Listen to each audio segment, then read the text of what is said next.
Okay. Good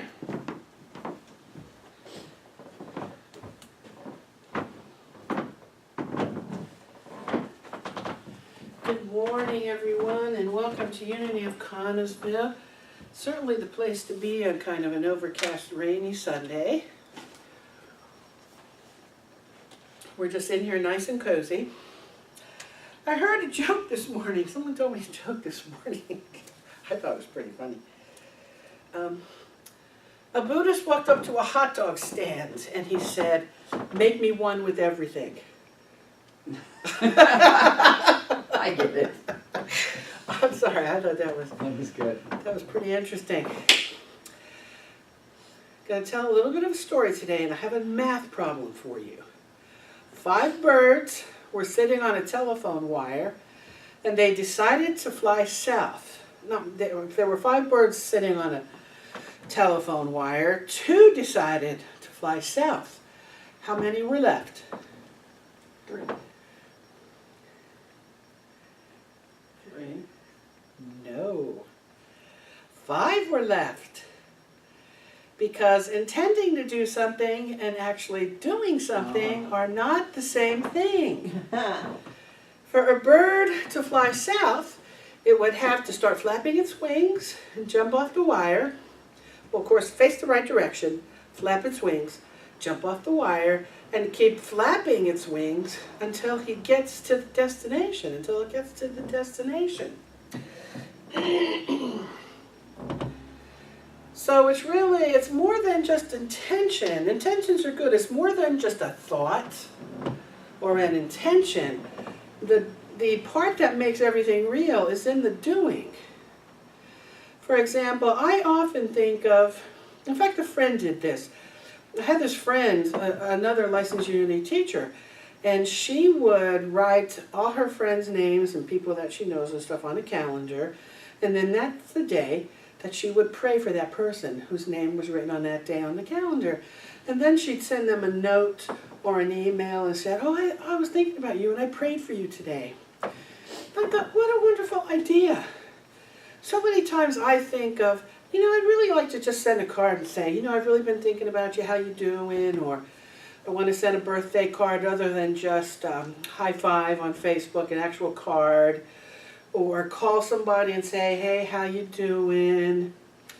But sadly, and of course, because I want to do those things, I think I'm this really wonderful, kind-hearted, grateful person. Or I want to write a thank you note for something someone did. And I think I'm really this great person. When in reality, I'm not like that at all. Because, and as Kim has said more than once, we judge ourselves by our intentions, but the world judges us by our actions. It's the actions that are the contents of our character, not the intentions. And Alfred Adler says, life happens at the level of events, not of words. Trust movement. Because as Yoda said, we either do or we don't do. There is no try. We either do or we don't do. An intention is worth nothing unless we put that intention into action. So what is it that maybe we want to do? We want to take a class. We want to call a friend and say hi. We want to send out a card. What is it that keeps us from flapping our wings and taking off to fly? What I want to talk about today, and I've been talking about spiritual laws, and what's important about spiritual laws is that is how the universe functions. Whether we are aware of the spiritual laws or not, whether we follow the spiritual laws or not, because they're laws and principles, that means they don't change, and they work for everyone all of the time. So what I'm talking about today is the law of intention and desire. This law is based on the fact that energy and information exist everywhere in nature. It's energy and information. And I want to talk about the quantum fields. And some people think of quantum physics as way over their heads, or they have no idea what quantum physics is about. Quantum physics has to do with the reality of the quantum field. And the quantum field is pure consciousness. The quantum field is pure potentiality. Because it's pure consciousness and pure potentiality, that means everything is unlimited in the quantum field. A flower, a rainbow, a tree, a blade of grass, the human body, when broken down to its essential components, is energy and information. The whole universe, in its essential nature, is the movement of energy and information. The only difference between a tree and us is how the information is organized.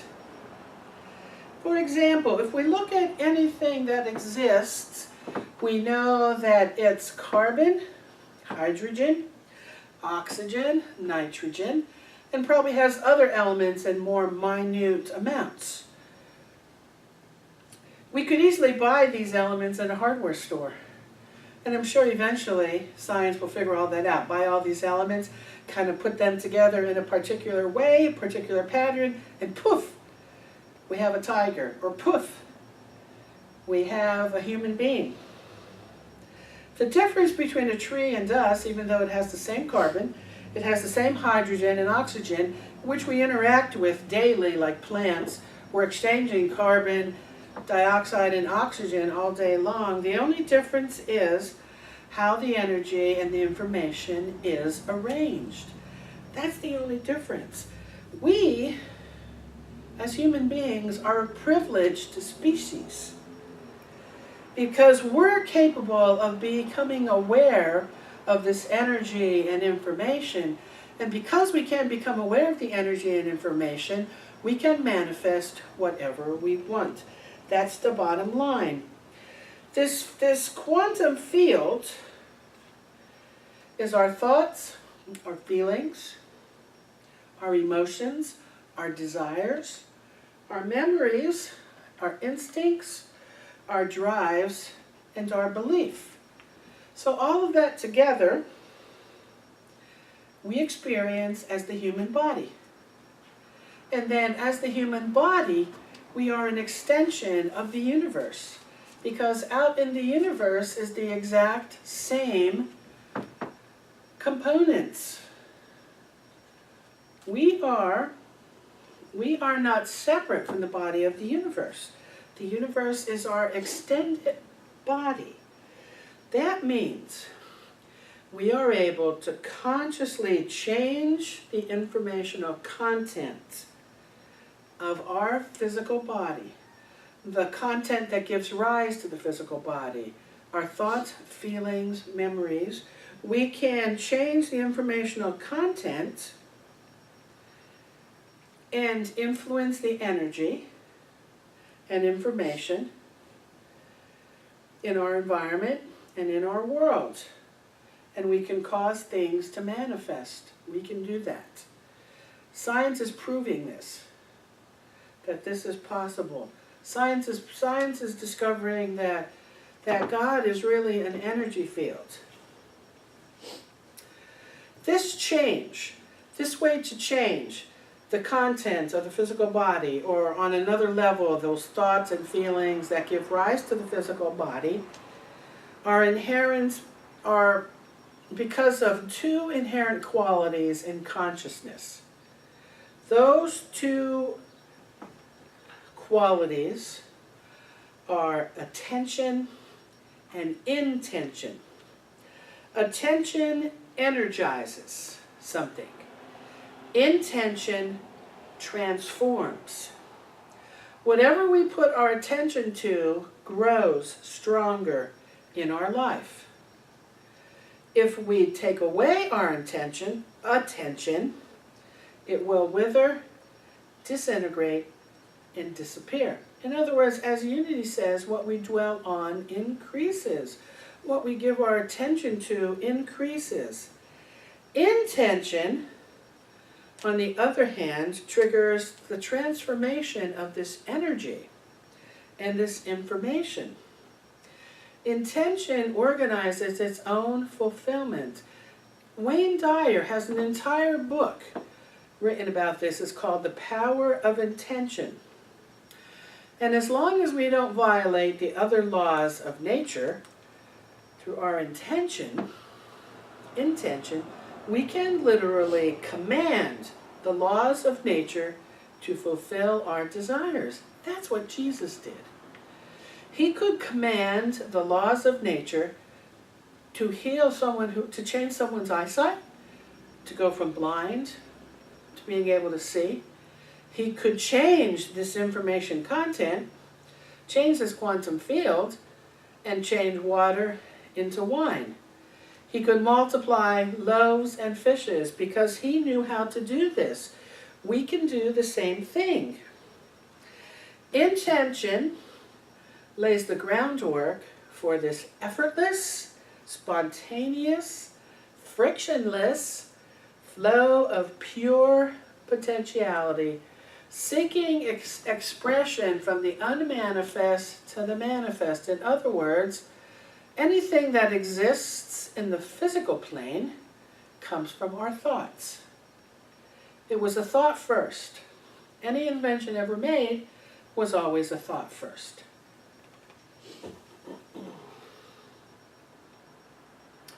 When action is performed in the present moment awareness, it is most effective. Intention has to do with the future. It's through our intention that we create our future. But we have to have present level awareness. If we're in the present and we're thinking about the past, what we're going to do is recreate the past in the future, is what's going to happen. As long as our attention is on the present, then our intent for the future will manifest, because the future is created by the present. We are creating our tomorrows here and now through our desires, through our intentions, through what we focus on, through what we choose not to focus on. It's important to accept the present as is. We can accept the present as is, and if it's not going our way, we can, through our intention, make some changes. But it's so important to be present. One-pointed intention, in fact, this is also mentioned in scriptures, being single-eyed to the truth. Being single-eyed to the truth. One-pointed intention means holding our intention to the intended outcome with such unbending purpose that we absolutely refuse to allow obstacles to consume and dissipate our focus. We do not allow obstacles to influence our attention. So what we want to do is total and complete exclusion of all obstacles from the consciousness. Maintain an unshakable serenity. All is in divine order, while being committed to our goal with intense passion. This is the power of awareness, detached awareness, and one-pointed focus intention. Being single-eyed to the truth. And you know, when I was reading some of this material and preparing the talk, I was thinking, well, you know, that's really faith. If you think about it, it's not just being single-eyed to the truth, it's actually faith. It's believing so much in what we want to manifest in the future that no obstacle deters our faith, no matter what.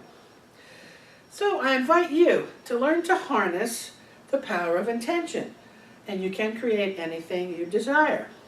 Now, maybe you don't want to pay attention to the laws, the spiritual laws of the universe. Maybe you would rather do it and manifest through effort and through trying.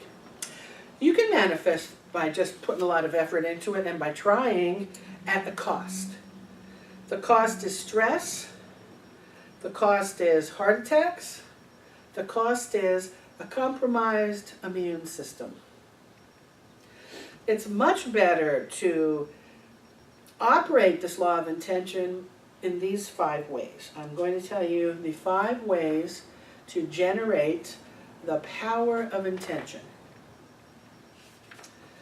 The first step is to slip into the gap. This means to center ourselves in that silent space between thoughts and go into the silence. That level of being, which are his essential state. And of course, the best way to do this, of course, is through meditation. You want to be in the silence, and the silent spaces in between the thoughts. You must be established in that state of being, this state of silence, and release your intentions and desires. When we are actually in the gap, there's no thought, there's no intention. But as we come out of the gap, at that junction between the gap and the thought is when we introduce our intention. If we have a series of goals, we can write them down and have our intention focused on them before we go into the gap. If we want a successful career, for example, we go into the gap with that intention, and the attention will already be there as a faint flicker in our awareness. Releasing our intention and our desires in the gap means planting them in the fertile grounds of pure potentiality, which is unlimited, and expecting them to bloom when the season is right. We have to have that faith. That's when it's the right time, it's going to manifest. We cannot push the river. We do not want to dig up the seeds of our desires to see if they're growing. You know, you kind of plant a plant, and you know it's going to grow. It's like, well, come on, hurry up, let me dig this up to see what's happening. And of course, that's the end of the plant. We don't want to get rigidly attached to the way it's supposed to go, or supposed to unfold. We want to just release them. Set the seed in motion, set the thought in motion, and then release them. We want to remain in that state of self-referral. Remember, I talked about this before. Object referral is being an ego and letting the objects of our existence influence us. We want a job, we want relationships, we're angry because this didn't work out, we're angry because that doesn't work out. We want to stay in the state of self-referral. Self-referral being spirit. We want to remain established in the awareness of our true self, our spirit, and our connection to this field of pure potentiality. It means not to look at ourselves through the eyes of the world, not to allow ourselves to be influenced by the opinions or criticisms of others. A helpful way to maintain the state of self-referral is to keep the desires to yourself. Do not share them with anyone else, unless they share the exact same desires that you have and are closely bonded with you. There's nothing like sharing a deepest desire of your heart and having someone really close to you say, "Get real. You can't do that. It's the dumbest idea I've ever heard." So you really don't want to do that. You only want to pick people to share with that are in alignment with you. You want to relinquish the attachment to the outcome. This means giving up the rigid attachment to a specific result and living in the wisdom of uncertainty, which is very uncomfortable for some people. It means enjoying every moment on the journey of life, even if you don't know the outcome. And that is hard for a lot of people. People want to know what tomorrow holds. People want to know, what's going to happen a year or two from now. It's pretty hard to just be seeing the light to the truth, maintain your faith. But it is possible. It can be done. And then we want to let the universe handle the details. Our intentions and desires, when released in the gap, have infinite organizing power. There's a saying in the Book of Runes that says, "We are not doers, we are deciders." And once the decision is made, the universe begins to respond. The universe will manifest and orchestrate the results of our intention. Remember that our true nature is one of spirit. So we want to carry this consciousness of spirit wherever we go. We want to gently release our desires, and the universe will handle the details. We have to trust that the universe will handle the details. This is the law of intention and desire. And now I want to invite you to affirm with me, applying the law of intention and desire. It's not in the bulletin. I'm handing it to you. Thank you. Okay. This is applying the law of intention and desire. Let's affirm this together. I will put the law of intention and desire into effect by making a commitment to take the following steps. 1. I will make a list of all my desires. I will carry this list with me wherever I go. I will look at this list before I go into my silence and meditation. I will look at it again before I go to sleep at night. I will look at it when I wake up in the morning. Number 2, I will release this list of my desires and surrender it to the womb of creation, trusting that when things don't seem to go my way, there is a reason, and that the cosmic plans has designs for me, much grander than even those that I have conceived. Number 3, I will remind myself to practice present moment awareness in all my actions. I will refuse to allow obstacles to consume and dissipate the quality of my intention in the present moment. I will accept the present as it is and manifest the future through my deepest, most cherished intentions and desires. And now I invite everyone to prepare for meditation.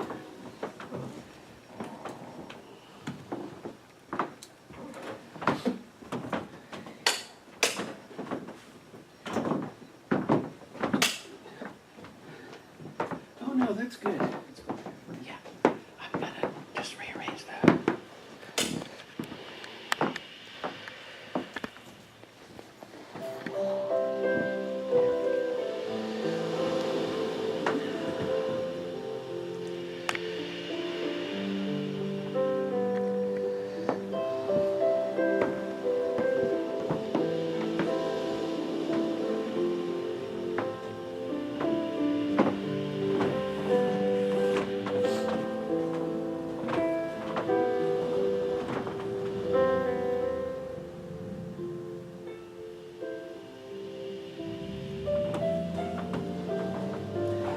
I invite everyone to gently close your eyes.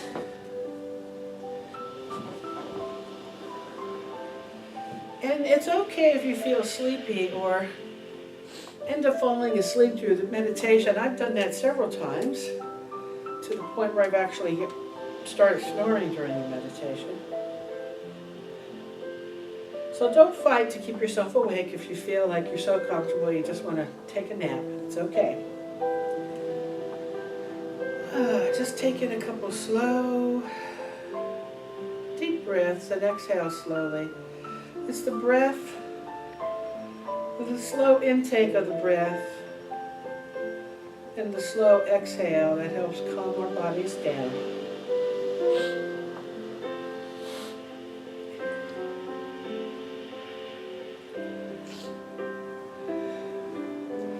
And then gently take a scan of your body, and if you notice any tension, particularly the lower back, your shoulders, or your neck, just give that part of your body permission to release.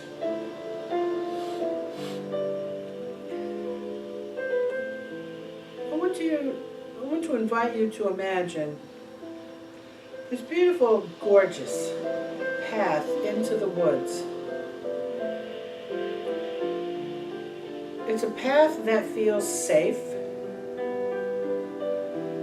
It's just absolutely gorgeous. The sun is out and there's white puffy clouds, and as you're walking by you hear birds chirping. And as you're walking down that path, just breathe in this wonderful experience of nature at its finest. Wildflowers are in bloom on the left and right of the path.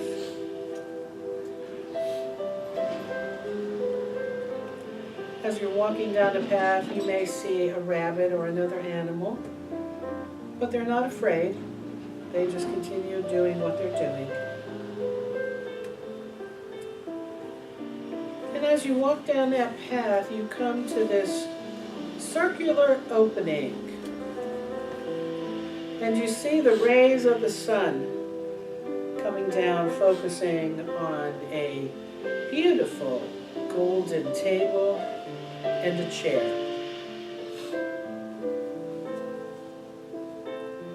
And intuitively you know that that chair is for you.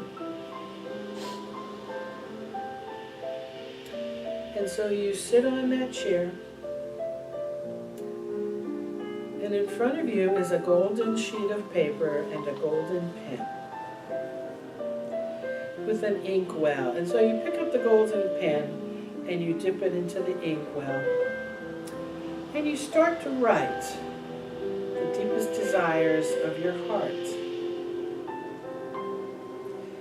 What you would like to see manifest in the next week, the next month, the next 6 months, the next year. It could be material things, it could be improved relationships, it could be to open to love, it could be to be more peaceful.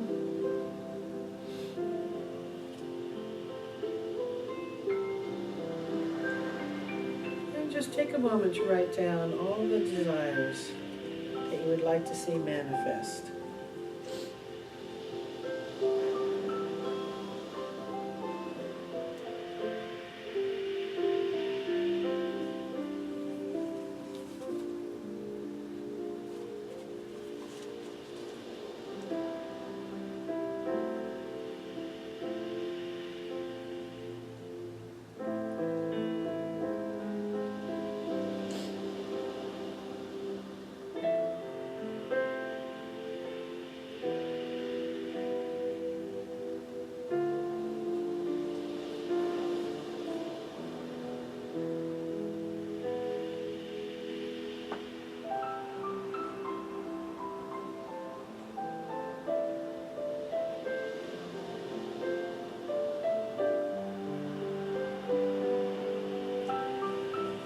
And when you feel that your list is complete, you gently put down the pen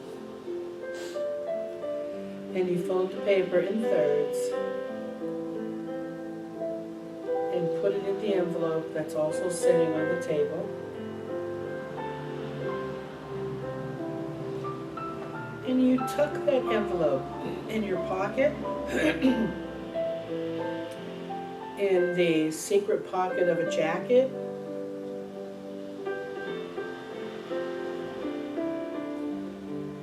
wherever it is that you like to keep things close to your heart.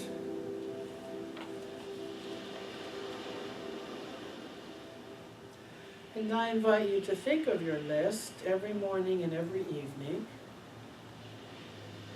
and to be at peace with the outcome, knowing that the seeds of creativity, the seeds of the manifestation of these deepest desires has been set into motion.